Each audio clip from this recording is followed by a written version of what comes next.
ടക്സാനിയിലെ Monte പുൾസിയാനോ നിവാസിയായിരുന്നു വിശുദ്ധ Agnes.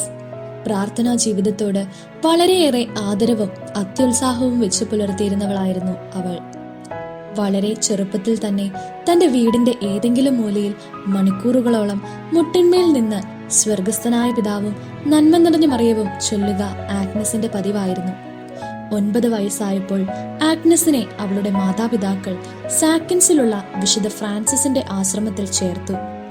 കർക്കശമായ സന്യാസി സമൂഹത്തിൽ സകലർക്കും മാതൃകയായി അവൾ വളർന്നു വന്നു. 15 വയസ്സായപ്പോൾ ഓർവീറ്റോ രാജ്യത്തെ പ്രൊസേനോയിലുള്ള വിശുദ്ധ ഡൊമിനിക്കിന്റെ സന്യാസിനി സഭയിലേക്ക് അവൾ മാറി.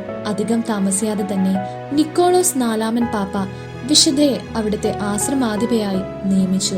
അവൾ വെറും തറയിൽ കിടന്നുറങ്ങുകയും തലയണയ്ക്ക് പകരം ഒരു പാറക്കഷ്ണം തന്റെ തലയ്ക്ക് കീഴെ വെക്കുകയും ചെയ്യുമായിരുന്നു. ഏതാണ്ട് 15 വർഷത്തോളം അവൾ വെറും അപ്പവും വെള്ളവും മാത്രം ഭക്ഷിച്ചുകൊണ്ട് സ്ഥിരമായി ഉപവസിക്കുമായിരുന്നു എന്ന് ചരിത്രകാരന്മാർ പറയുന്നു. വിശുദ്ധയെ തങ്ങൾക്ക് നഷ്ടപ്പെടാതിരിക്കാനും വേണ്ടി അവിടുത്തെ നഗരവാസികൾ അവിടുത്തെ ഒരു ദുർനടപ്പ് കേന്ദ്രം തകർക്കുകയും അതിനു പകരമായി ആ സ്ഥലത്ത് ഒരു കന്യകാമഠം പണികഴിപ്പിക്കുകയും അത് വിശുദ്ധയ്ക്ക് നൽകുകയും ചെയ്തു.